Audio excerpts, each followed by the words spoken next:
today we are going to invite two colleagues from Xi'an Jiaotong-Liverpool University, and they are presenting a paper which is a combination of corporate finance and climate risk or climate transition, let's say. So as you can see that the title is very interesting. So for me, I was thinking is the simultaneous decision-making of investment and the leverage, which is interesting, and also international evidence. So I'm very curious to know, your data and why it is international. But before we start the content, let me introduce you our presenters today. Dr. Xiaoming Ding. Dr. Ding is currently the director, XIPU Financial Market Research Center. I think it's the center of the university.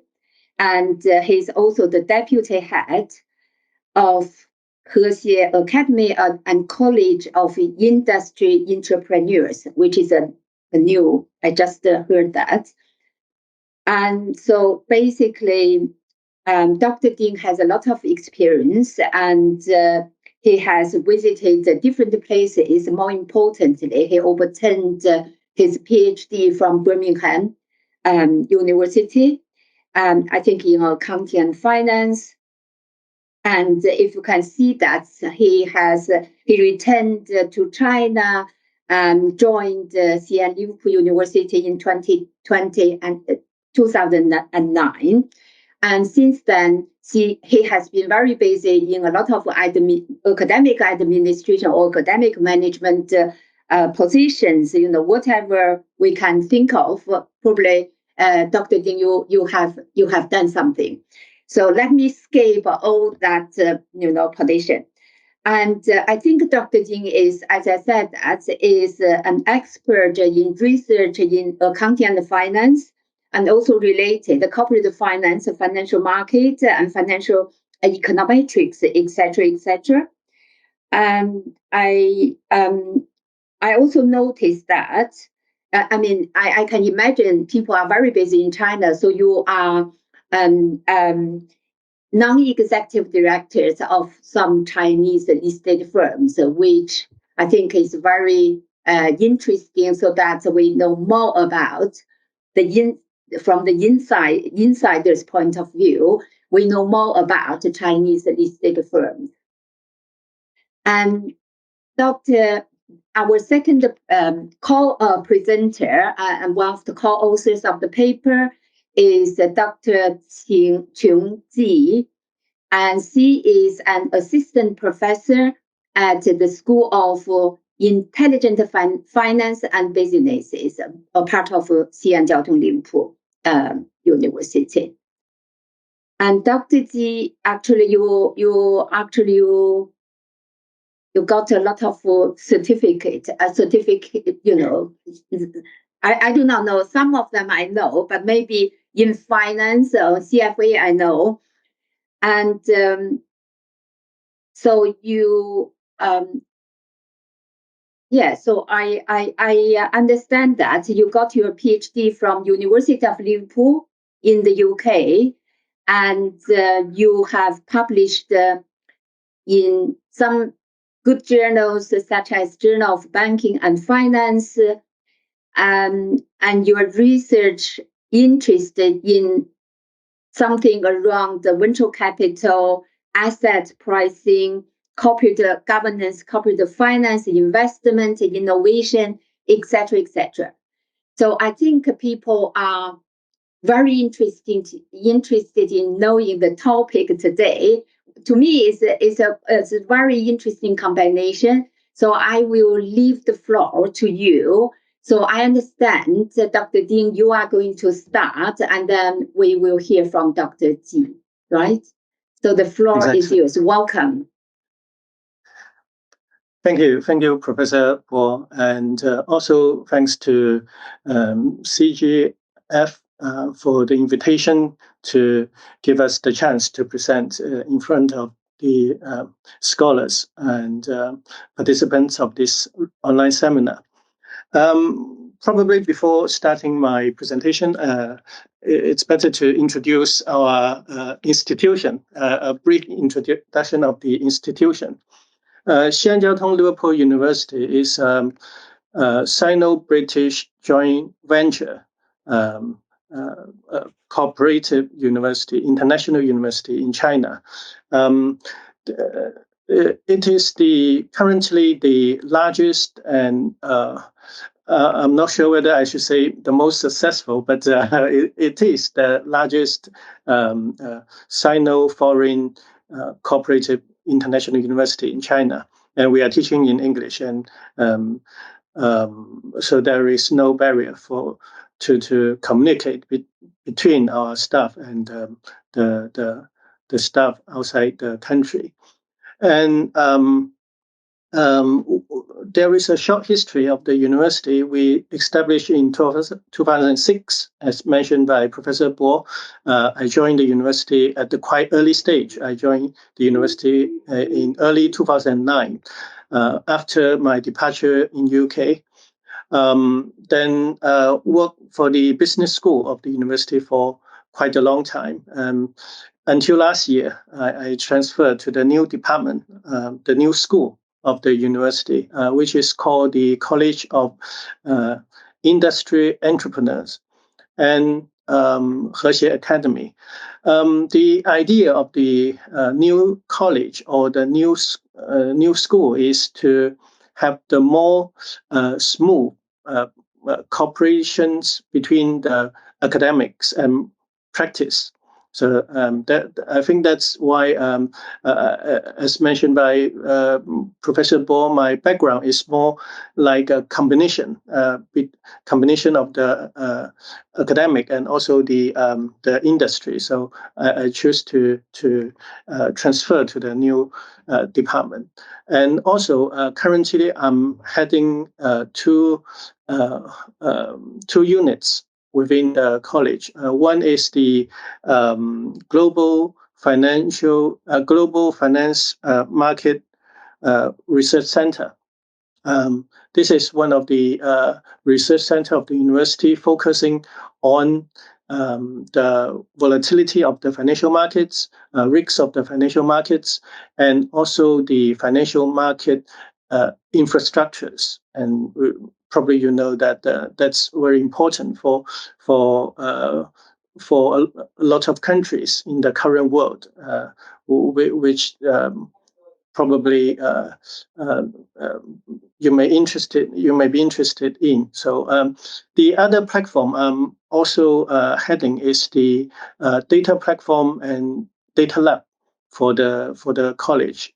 The purpose is to set up a multimodal data lab for various applications and various purpose, not only focusing on accounting and finance, but also focusing on lots of different issues. For example, one of the issue we are interested in is the strategic human resource management and a lot of different other disciplines as well. So if you are interested in partnership with the data lab, the data platform, and the Financial Market Research Center, you are more than welcome to contact after this presentation.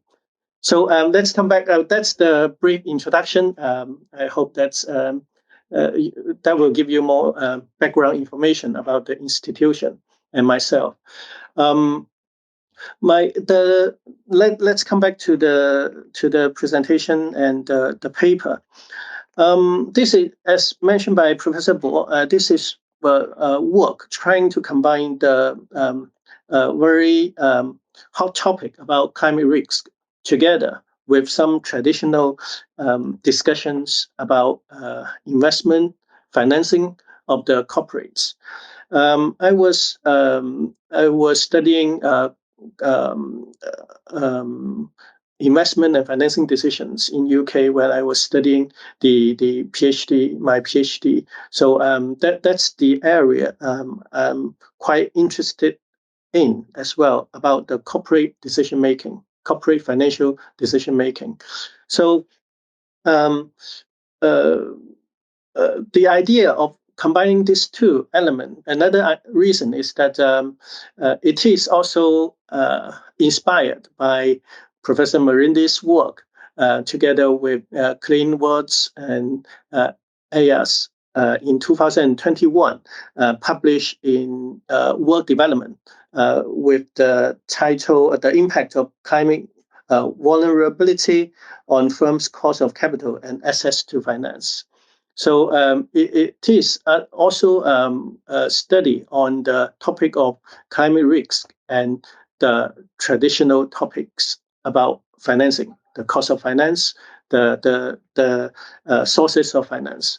So I would say we follow a lot of ideas from Victor, and that's why we have the focus on these two quite different disciplines, and we hope to work out some results which may be inspiring for the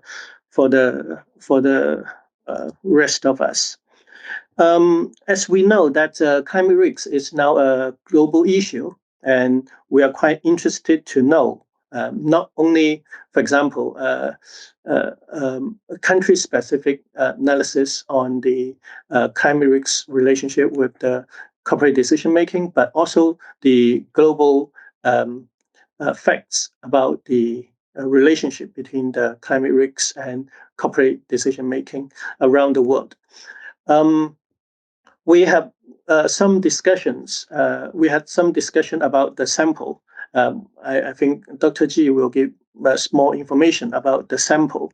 But what we would like to introduce is that we are trying to give the more comprehensive international evidence on the holistic understanding of these issues, and for the decision making process of the firms. I'm currently holding several corporate independent directorship of the Chinese listed companies at the moment. From my observation, I would say when firms making the financing or investment decisions, they make the decisions together. That's my perception, and usually they consider their coming year needs of investment, the coming year's financing needs, and then make the decisions together. So that's why we also trying to bring this we call the simultaneous decisions together to see whether they are true or not. So that's the background of this study. And also we use the CO2 emission as the proxy for climate risks, and that's quite usual in the climate risk related study. Of course, if possible, we would like to introduce other proxies as well. There are three things we think they are quite related, which was listed on this page. For instance, with climate risks or CO2 emissions, countries are trying to introduce more stricter environmental regulations.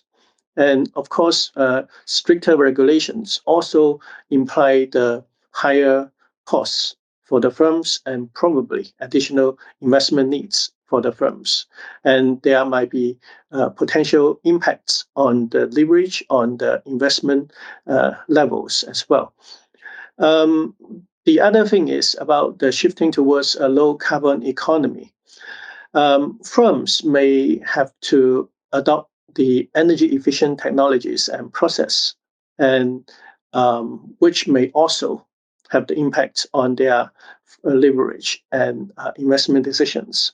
Also, the rapid advancement in green technologies as well. That may also bring in the new technology, but also with the cost of the new technology as well. So basically, we are trying to link the climate risk with the financing decisions or investment decisions by the relationship of the climate risk and the cost to deal with the risk. Okay, so here is the possible contribution. We would like to have more solid understanding or the full understanding of how the climate risks can affect or have the implication on the firm's financial decisions. The positive effect and its long-term sustainability and growth. Another thing is to understand or add the results or the findings to the current empirical literatures, especially for the corporate financing decisions related to the climate risk. Of course, we would also like to see whether our findings will have the policy implications for firms' strategies on the investment and debt ratios, for instance, with corporate strategies. So basically, those are the issues we would like to find out and would like to contribute to the current literature. Here is the literature review. We as we said, we make the reference to Victor's work in 2021, and also we adopt other studies by other researchers as well. We think that there is growing importance of the environmental factors in financial decisions. At the moment, we only introduce the CO2 emissions, but of course, the environmental factors may include other factors as well, not only the CO2 emissions. That may be something we can do in the future. For instance, the temperature. There is findings about temperature relationship with the corporate earnings. For instance, we also have other findings from other researchers on the climate risks reduce the cost of capital. I think that's also the findings from Professor Murinde's work as well. Probably we should add that reference citing here as well. So overall, we think about the climate risk and the interaction between the climate risks and investment decisions. The climate risks affect the leverage and also the relationship between the investment decisions and the leverage ratio as well. So here is the hypothesis. Climate risk has a positive impact on the simultaneous investment and leverage decisions by firms.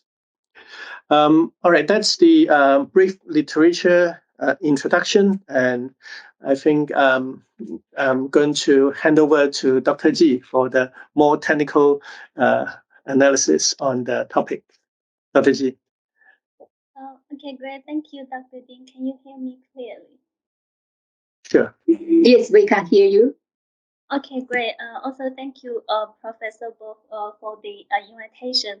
So I will continue with the methodology and the empirical results part. So first about the data and the sample. We collect all the data related to climate risk and financial performance indicators from the Refinitiv workspace. In a Refinitiv workspace, it includes the CO2 emissions in line with the GHG protocol which is the operational boundaries proposed in the corporate accounting and reporting standard of the Greenhouse Gas Protocol Initiative. So that's why it's for short, it's GHG protocol. And the standards of the protocol provides the guidance for companies in quantifying and also reporting their GHG emissions. So here in that database, we will have the CO2 emissions, which includes like the scope 1, scope 2, and scope 3. And scope 1, also called direct emissions, which refers to the emissions related to the combustion of fossil fuels or the processing of chemicals and materials from sources that are controlled directly by the company. And scope 2 and scope 3 actually are also called indirect emissions. So those are the basic information of the CO2 emissions data which we use to measure the climate risk. And also because we have the international evidence, the studies about all the companies around the world. So that's why we also have the country level data, and the data are collected from the World Bank Open Data. So basically, we start with all the globally listed firms for the period from 2002 to 2021. And we start the data from 2002 because it is actually the first year when the CO2 emissions data are available in a Refinitiv workspace. By relying on the two-digit SIC codes, we follow the previous literature to exclude the SIC codes 60 to 62 because those are the financial firms. And we then also exclude those observations with missing information. So our final sample includes more than 60,000 firm year observations. This includes the about 2016 individual firms, which are from or located in 12 countries. And the 12 countries are also listed here in the slides. And I understand it's international evidence, but in the end, our data only or our observations only comes from 12 countries. But after the analysis of the data, we think this makes sense. If we take the data in 2019 as an example, the CO2 emissions of the 12 countries accounts for 62% of the world's total CO2 emissions. Because of those kind of facts, we think the data makes sense for our sample, for our paper. And to deal with the data, of course, we linearize all the continuous variables at 1% and 99% levels to get the effect of outliers. And here is the main variables. First, of course, for the climate risk, we follow the previous literature first to measure the climate risk by the CO2 equivalent emissions scaled by the total assets. And to make sure our results are robust, we also use the emissions scaled by total revenue. And in the robustness check section, we also follow the previous literature to use the sum of scope 1 and scope 2 emissions to measure the climate risk. And for the investment decision, we follow the Qiong and also Bushman 2011 to measure it as the ratio of capital expenditure to total assets. And the capital expenditure is measured as the cash payments for fixed assets, intangible assets, and other long-term assets, of course, to exclude the cash receipts from selling those assets. And also in the robustness check section, we measure investment decision by the percentage growth in the investment. And the third one for the leverage decision, in the main content, we use the book leverage to measure the leverage decision. And in the robustness check section, we use the market leverage to make sure our results are robust. And here is our empirical model, because we are measuring the simultaneous impact of the climate risk on the simultaneous decision of investment and leverage. So we actually conduct three-stage least square estimation, so 3SLS. It is actually a combination of two-stage least square and simply unrelated regression. It's used in a system of equations which are endogenous. For example, in each equation, there are endogenous variables on both the left and right-hand side of the equation. And because the error terms in each of the two equations are correlated, so it is appropriate to use three-stage least square equations to overcome the inconsistency presented in traditional OLS, and also the inefficiency in two-stage least squares. So due to the correlated errors and the endogenous issues, we believe three-stage least square estimation are more reliable and thus reported in the main body of this paper. And that's why we are using this model. And here for the equation or for the model, we have the control COMM means control common, which includes a set of firm level and country level control variables that will impact investment and leverage together. For example, we have the ROA, maybe next page we have all the variables. Yeah, here. So we have the common control variables like ROA, and TAN is the ratio of, or let's say, tangible assets, and also firm size. RND, which is the IND, ratio of IND expenditures divided by book value of assets. We also include the VOL, volatility, is the standard deviation of ROE, and also like equity, sales, the ratios, and the country level like GDP are all included. And also in our model, we have for the first equation for investment, so we also have some control variables which impacts investment only. And for the second equation, we have those control variables which only impacts the leverage ratio only. So this is our basic model. And here is our baseline regression results. Because we have two measures of climate risk, so please take a look at column 1 and column 2. If we take in column 1 and column 2, our independent variable is climate risk scaled by total assets.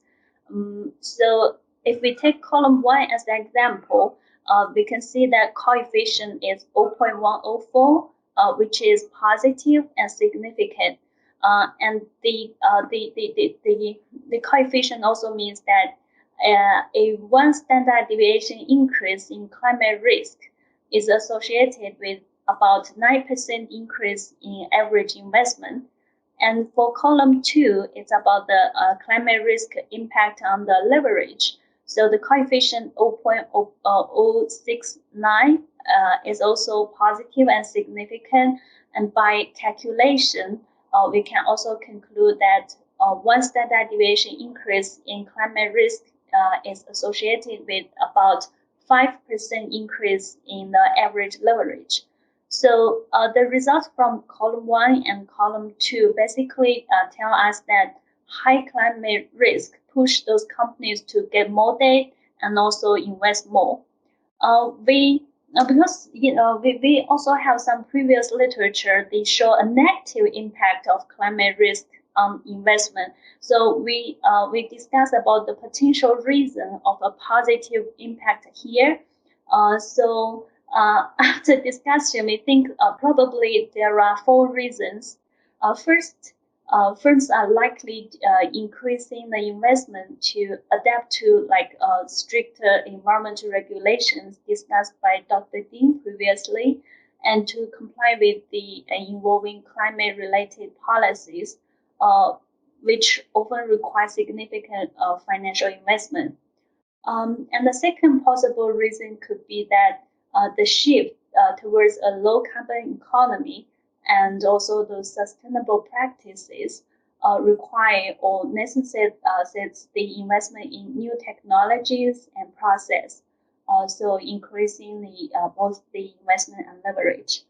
And the third possible reason could be that in effort to manage risk associated with the climate change, and also to maintain or to improve their competitive position, those firms, they may invest more in climate risk mitigation strategies and technologies, which will, of course, lead to an increase in the leverage as they need to finance those investments. And the last possible reason could be that firms might be responding to those market pressures and the expectations of investors, because some of the investors they are like increasingly focused on climate risk, so they will align their investment and financing strategies to meet those expectations from investors. So those are the possible reasons we have discussed. However, as we said, some recent empirical evidence have suggested a negative relationship between climate risk and expected corporate earnings. So this suggests that when or as firms face the increased climate risk, their expected earnings will be adversely affected. So in response to these potential negative impacts, firms may adjust their investment expenditure as a strategic move to mitigate the climate-related threats. So this increase in investment often requires additional funding, leading firms to have increased debt, or let's say the leverage. So we also try to test for the potential reasons for the positive impact of climate risk on investment and leverage decision. And to explore the dynamic further, we use ROA, which is as an indicator of firms' capacity to internally finance investment expansions before they turn into external funding sources like debt or equity. So we form the hypothesis that for firms with lower earnings, or as indicated by ROA, or let's say lower ROA, then the need to increase leverage in response to climate risk would be like more pronounced. And to test this hypothesis, we split our sample into two groups based on the median value of ROA. And then we re-estimate our empirical model for the two groups. Listed here. This is actually, I think, could be table 4 in our paper. It shows that there are some difference or distinct behavior between the two groups. So, for example, column 1 and column 2 are the results for high earnings groups. The results show that firms tend to increase their investment in response to the increasing climate risk. But the leverage ratio does not show a significant change, because we see that the coefficient of the leverage of climate risk on leverage in column 2 is not significant. However, if we look at the results in column 3 and column 4 for the group of low earnings, there is a marked increase in leverage ratios when faced with climate risk. So the results here might suggest that for lower earning firms, they likely experiencing a reduction in earnings due to climate risk, so have a high possibility to raise additional funds through the increased leverage and to manage the situation. And we also discussed for the potential reasons for those results. So for high earning firms, because they have they have sufficient internal funds, and which enable them to invest in climate risk mitigation or adaptation strategies without significantly changing their leverage ratio. However, for the firms with lower earnings, the diminished internal funding capability and also exacerbated by climate risk will, to some extent, force the firms to rely more heavily on external financing to sustain necessary investment. So this actually is indicative of the broader financial challenges and strategic responses companies face in an area increasingly shaped by the climate risk considerations. So here, part of the robustness check, we use different measures of variables. So the first part is the different measure of climate risk. I'm not sure if you can see the screen clearly. Hope it makes sense. So the first part is about different measure of climate risk. So here we only include scope 1 and scope 2 emissions. And the results are consistent because it shows that the climate risk has positive and significant impact on investment and leverage simultaneously. And in the middle, the second part shows the results of different measure of investment decisions in which we measure the investment by investment growth. That's why they approach by INVG. And third part, we use different measure of leverage decision in which we use market leverage to measure the leverage decision. So all those robustness check the results confirm our hypothesis that climate risk has a positive impact on simultaneous investment and leverage decision by firms. And we also limit our sample to OECD countries, including because in our sample we only have the final sample only includes 12 countries, and here if we limit our sample into OECD countries, it will include Canada, Japan, the US, and the UK. We understand that climate change is a global phenomenon, and however, its negative impacts are more severely felt, let's say, by, I'm not sure if the words should be used here, but let's say per people or per countries. So those kind of negative impacts are more severely felt by those so-called per countries. So compared with those countries, the OECD countries are less vulnerable because of their lower dependence on natural resources and also their capacity to cope with climate variability and extremes. So taken together, these four countries account for around 60% of the estimated total emissions in our sample. And table 6 here in this table, it shows the results on the relationship between climate risk and corporate decision using the reduced sample or subsample. And also the results are consistent. Although in column 4, we see that the coefficient is not significant, but overall, also the table indicates that climate risk contribute to increased firm investment and leverage.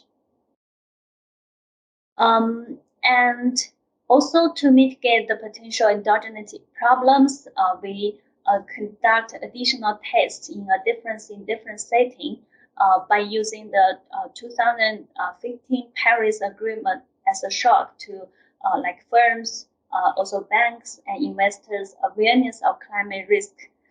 So we examine whether country policies, we examine whether country policies and strategies play a role in the impacts of climate change risk. So in the context of our paper, we expect country actions to be a key driver of whether climate risk impacts the investment and leverage decision. And that's why we use or conduct a quasi-natural experiment surrounding the sign of the Paris Agreement, which is likely to significantly increase countries' actions toward the climate change or climate risk. And we use the Paris Agreement as our quasi-natural experiment because we think it's unlikely to change the risk of investment and leverage decision of firms other than through increased awareness of climate change risk.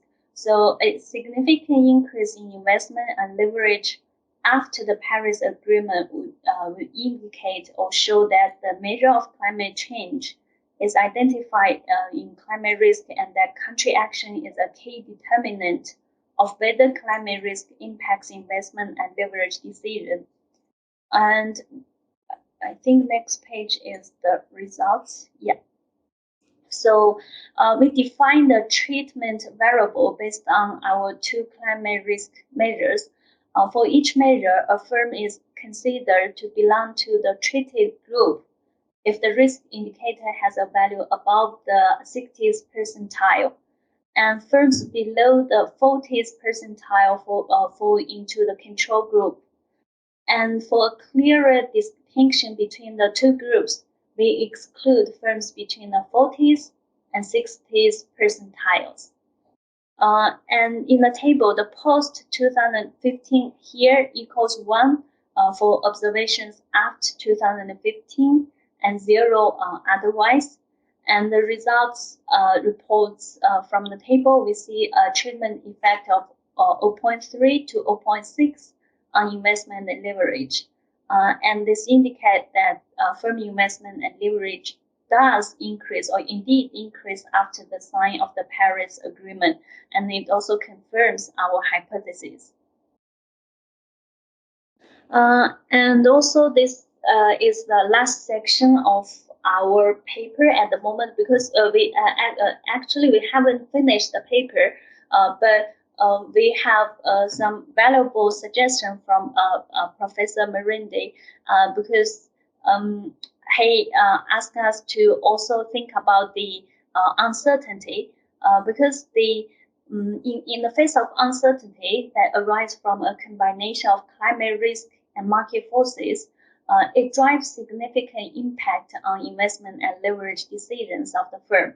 So we also focus on the coexistence of market risk and climate risk in this part, because previous literature provide evidence on how uncertainty influence leverage and investment, right? So we understand that firms are more cautious in an uncertainty environment, and an increase in uncertainty may lead firms to generate less revenue and may face cash flow shortage for investment. So changes in the market uncertainty will have an impact not only on firms' leverage, but also on their cost to obtain those external finance and in turn on the investment behavior. So we argue that uncertainty might have a moderating impact on the leverage investment relationship or association. Currently, our next table shows the results, and we use the beta as a measure of uncertainty. And Professor Murinde also suggests us to try other measures, but we didn't have a chance to try other measures at the moment. Here is the result by measuring the uncertainty by beta. Again, by including the moderating effect of uncertainty, we see that excuse me, we see that the impact of climate risk on investment is significant and positive. However, for the leverage part, the results are insignificant. Because we didn't have a chance to discuss it comprehensively, and we didn't try other measures of uncertainty at the moment, so it's hard to say that the results are robust at the moment. But we list the results here for discussion, and also maybe if you got any suggestions, we will try the testing later. So basically, those are the current contents of our paper, and your comments are welcome. Thank you, Professor, for this could be the end of our presentation. Thank you very much, Dr. Ji and Dr. Ding as well. I think it's very clear and concise presentation. I think I'm sure you mentioned, Victor suggested this and that. If you have any negative comments today, it's him to blame, okay?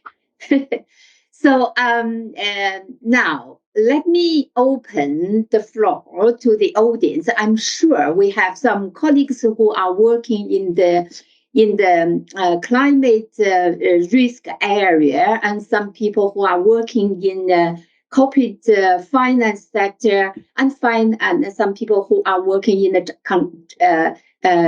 the connection between different areas. So I have already seen a hand from Jeffrey. Jeffrey, please start. Thank you, Professor Bo, and thank you, guys, for the presentation. In the build up to the empirical analysis,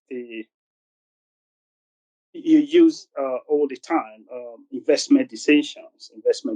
So I was expecting something like you showing how climate risk incentivizes investment in some area, then maybe reduce investment in some area. In other words, you show how it affects different investment, because in the literature that I've been reading recently shows that the real effect of climate risk is moderated. I mean, the negative effect is moderated by investment, specifically in ESG-related area.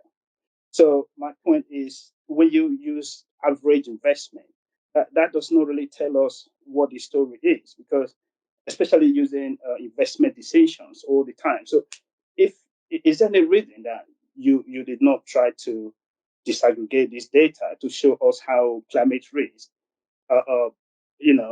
make firms to reduce investment in some area, then increase investment in some area, like I said, in area like ESG, which is the literature also shows that's the channel through which such investment increases firm value. Thank you. Thank you. And who is Dr. Ding or Dr. Ji, who is going to respond? Dr. Ji, would you like to turn on your camera and that would be nice. Respond?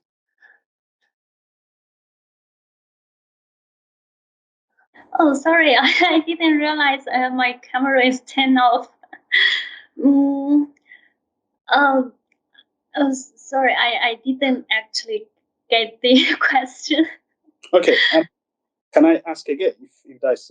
Dr. Ding, I think Dr. Ding is around. Dr. Ding, would you like to respond, or you need Jeffrey to repeat the question? Yes, please, Jeffrey, please repeat the question. Okay. Throughout your presentation, you use investment decisions. So how climate risk affects investment decisions. So in that process, especially the empirical part of the analysis, I was expecting something like disaggregated data or investment, how climate risk motivates firms to invest in some area and reduce investment in other area. Because what I've learned from the literature, because I've been reading about sustainable finance lately, is that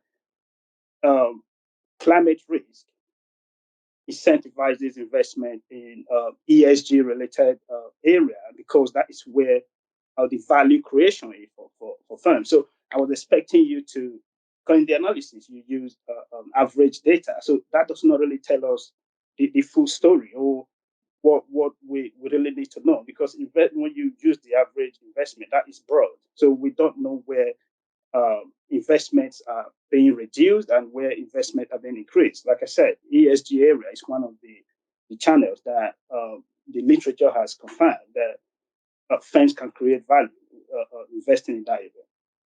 So my question is, why have you not sort of break it down to tell us the investment in different areas? Dr. Ji, do you understand the question?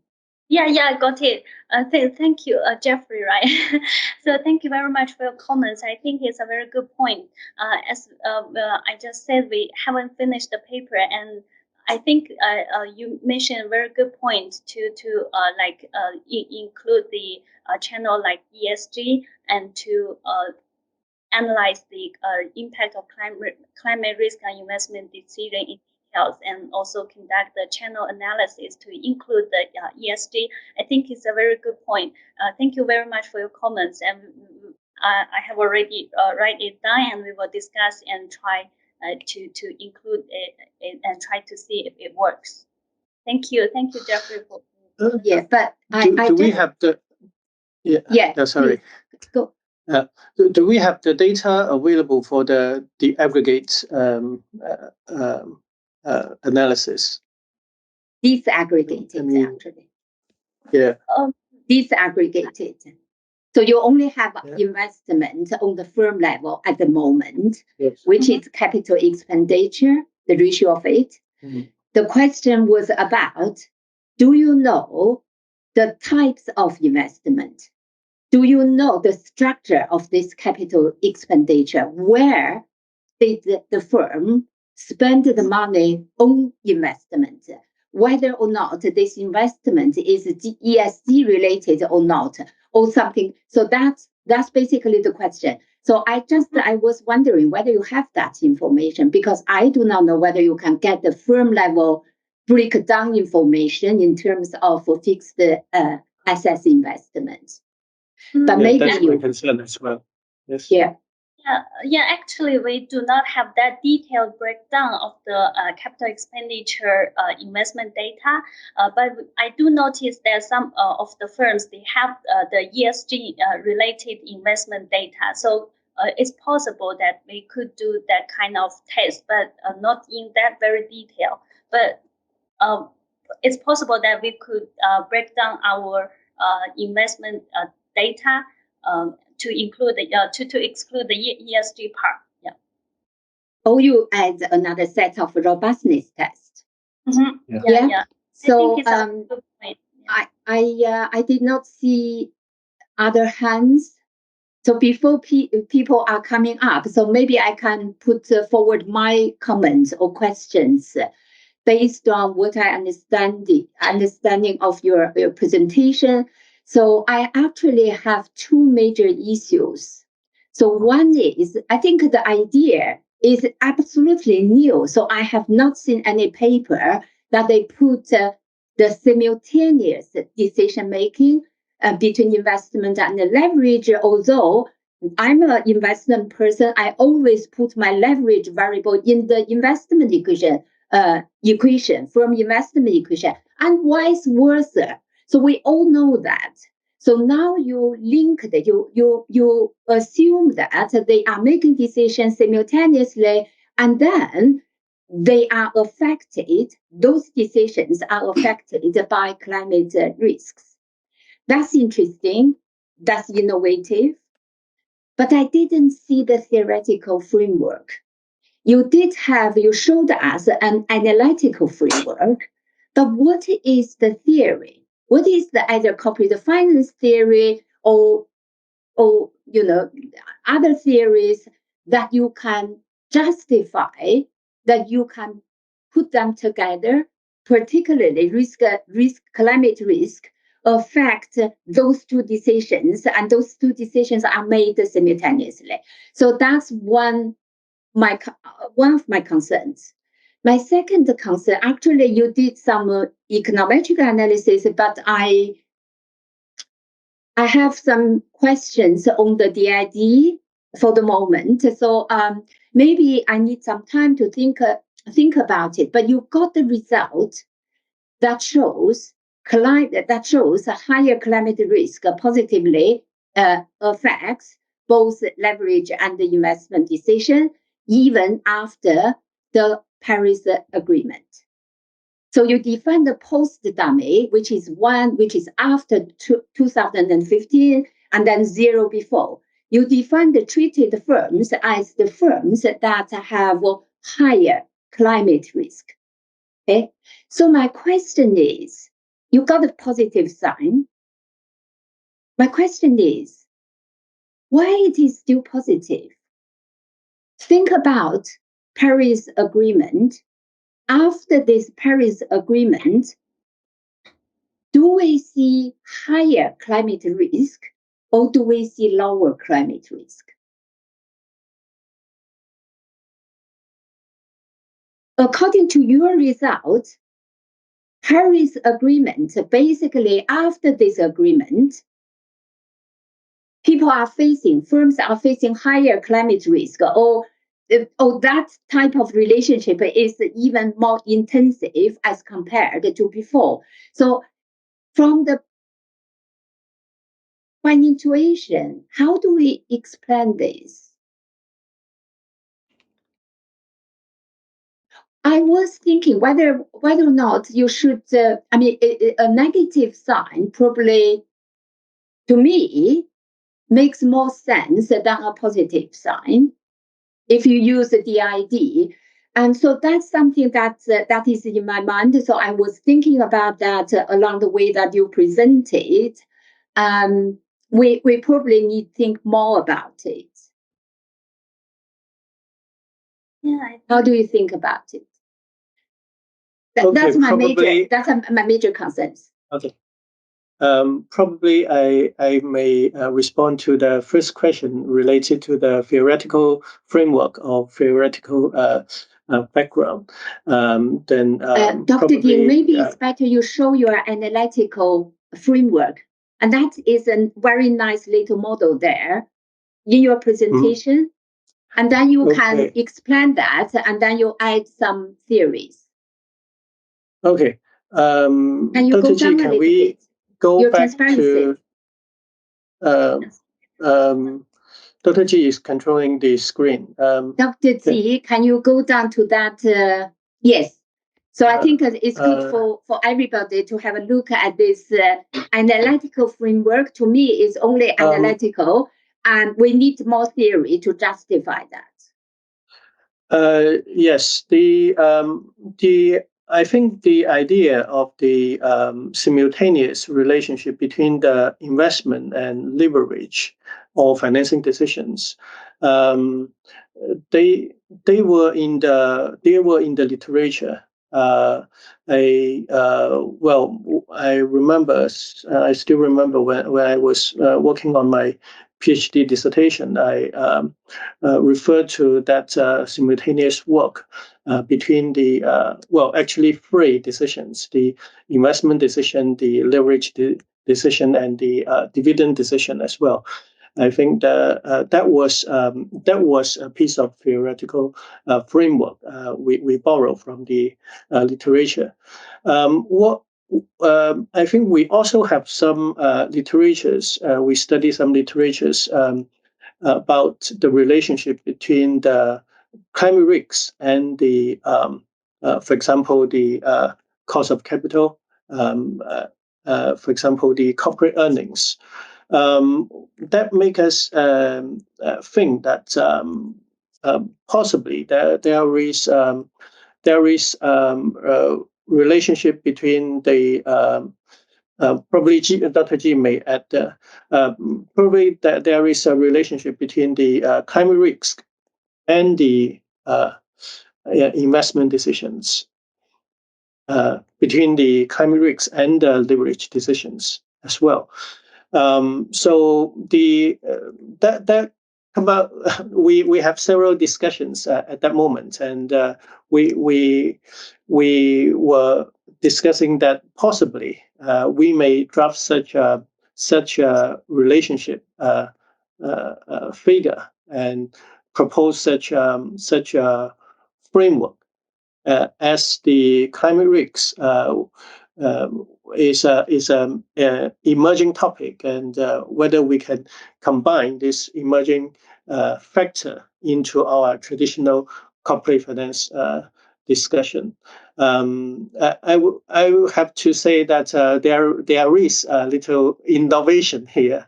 I would say we probably need to find out more solid literatures on this. Yes. Let me immediately respond to what you just said. So look at this framework. You said that you make the connection between the climate risk literature and our old standard corporate finance literature, investment leverage, etc., etc. So to me, in the climate risk literature, if they say firms who face higher climate risk, they will have a higher cost of capital.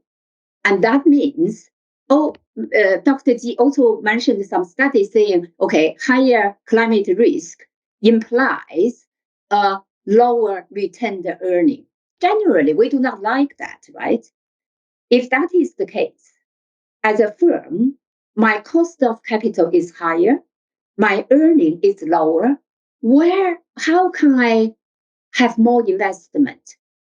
According to your argument, you are going to borrow more. So that's your argument. However, if I have a much worse retaining situation, who is going to lend me money? If I borrow more, I'm facing higher cost of borrowing again. So how do we explain those things? So that's something that I'm a little bit confused about. Right? Yes, that's true. When we consider the rise level of the leverage, possibly the cost of capital will be higher as well. That could be one of the outcome. Yes, we probably need to find out more literature on this. Okay, so that's something as a person who understands, what you are talking about. So that's my impression. So I think we need to make those things clearer, and maybe you can think about why you can just do one by one rather than simultaneous decision, and just to make it clearer, and the channels you can make the channels clearer. Do I have other questions? Yeah, Jaideep, please. Thanks, Tom. Hi, it's a really interesting paper. Thanks for presenting it. I have a couple of comments, but basically all of them come down to the same points that have been raised already in terms of disaggregation. And so, like for example, Hong's point about what happened after the Paris Financial Agreement. Well, I mean, the fact is that some firms faced higher costs of the carbon shift because carbon pricing became more apparent, and that so the risk became more salient, and so therefore the actual risk increased in some settings. But there were also lots of other elements to it where people were promised compensation from poor countries. So you've got like data from different range of countries. Maybe it's worth thinking about like the treatment as a different kind of treatment in this context, not those who had high climate risk before and low climate risk, but breaking it down in a different way in terms of what the implications were post Paris.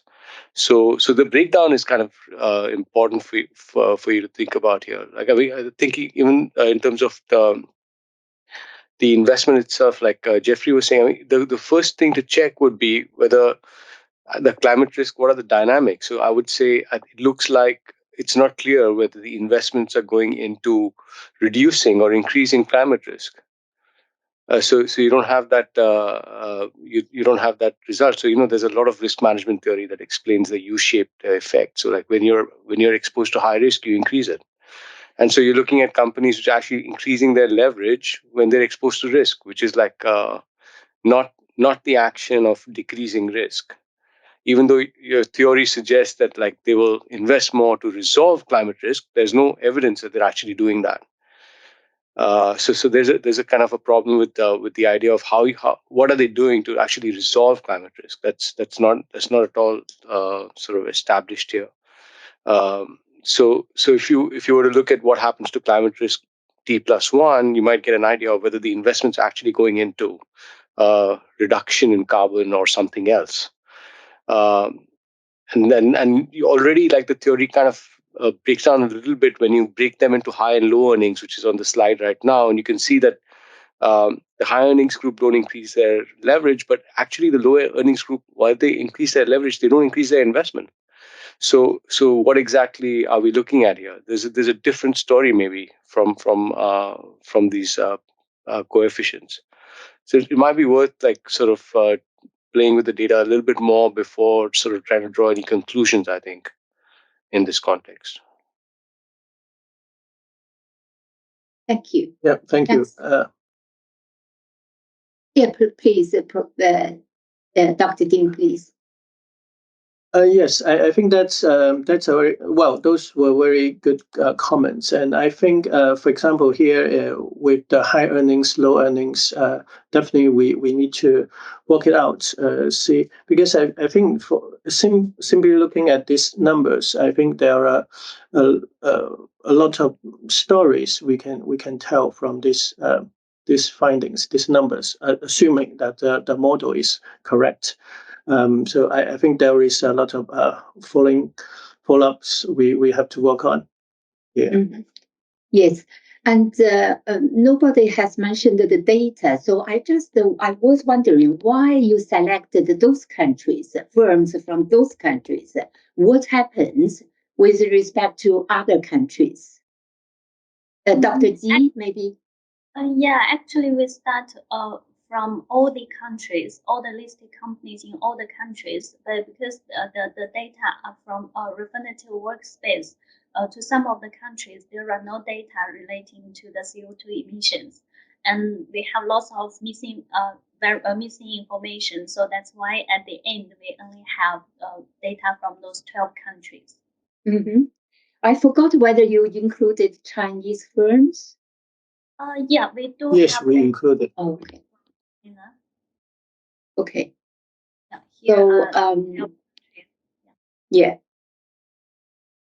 Definitely you can call that international evidence, but we need a robust evidence in the first instance, to be able to draw some policy implications here.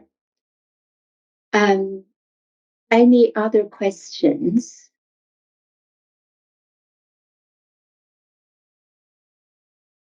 No other questions, people? Okay, so any other comments or something? No? If there are no questions, I'm curious about this data set that you were mentioning, this data center.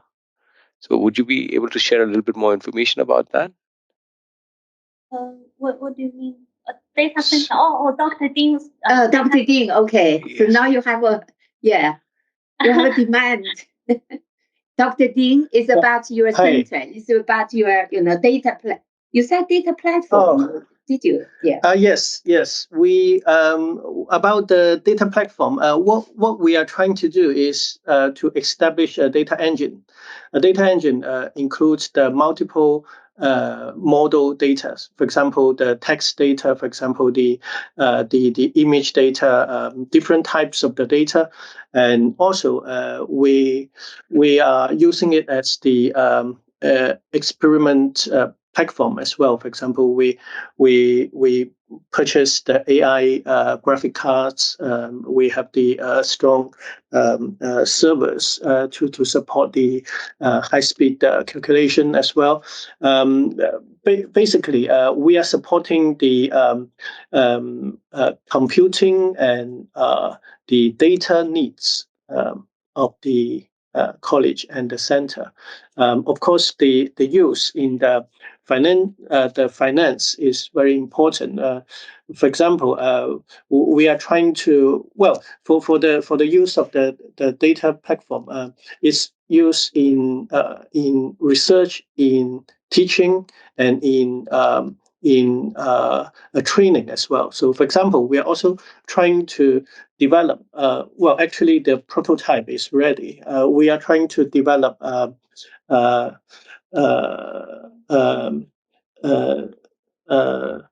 simulation to the financial market trading and management, and that's developed or evolved from industry system which is currently used in the industry. We are trying to bring it to the university and use as the teaching aid for the university students, college students. After the university education, they can go into the trading desk or the investment banks trading floors to carry out their roles there. Currently, in the, for example, in the trading desks, possibly the way of learning is still from the hand by hand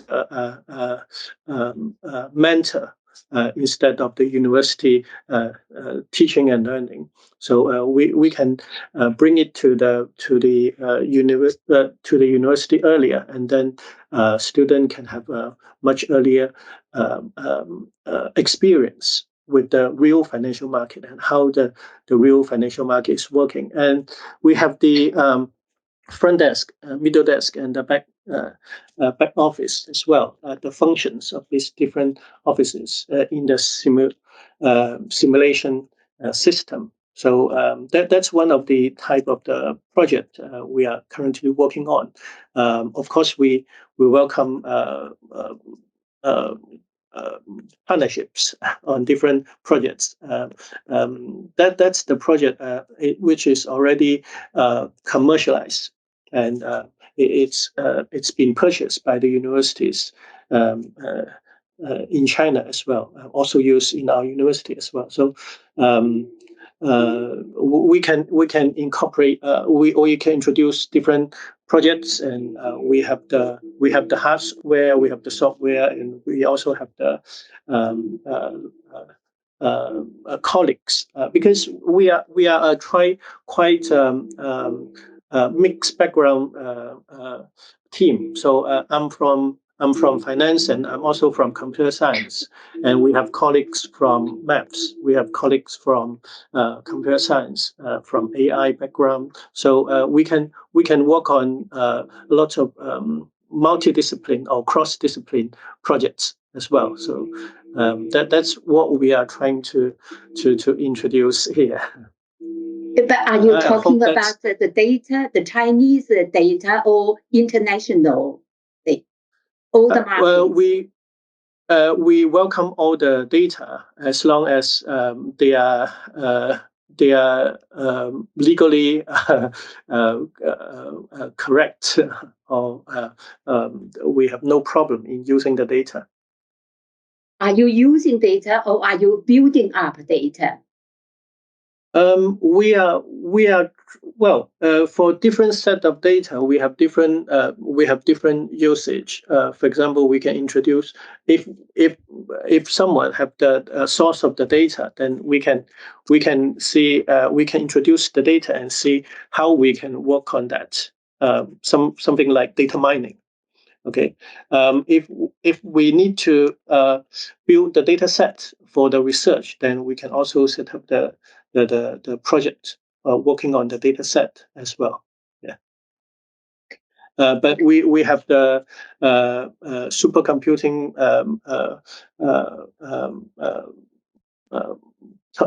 computing power here in the university, so it would be convenient for us to work on that. So you are basically advertising your products, right, to us? Well, so not exactly. By the name not of exactly. presenting a paper. No, I'm joking. No, not exactly, but it's one of the things we can tighten the relationship between the academic and the industry by working on this type of data, this type of projects. I mean, one of the reasons I transferred to this new college is that I think we are we have a lot of colleagues in the business school trying to work on papers and then simply think about how to publish. I don't. I think it's good to publish, but it's not the only purpose. And I think the university should also have more contributions to the industry, to the world. Agree. I agree. So, well done. So that's a good initiative. I think, hopefully you are growing in your skill and in your, Okay, good. Good to know. Let's keep in touch. If we need something, we can just, contact you and to know more about your data sets or your services or something, like a consultancy. Yeah. Okay, thank you very much. I think we have done at least the academic paper, and we had some discussions. I do not see any more questions, so probably people, we are thinking about what you have presented. And how to, if I were you, how should I improve it? And what kind of question? And that's the purpose of doing this type of academic presentation and discussions. Okay, good to see you, Dr. Ding and Dr. Ji. Do you have anything to say before we close the session? I would like to thank Professor Bo again for convening this seminar, and it's quite very useful for us to further improve the paper. And I think we would like to consider all the comments from our colleagues here. And thank you very much for attending the seminar and giving the comments and listen to us. Thank you. Thank you very much. Okay, so I will close this session. Thank you, everybody, for your time, and I will see you next week.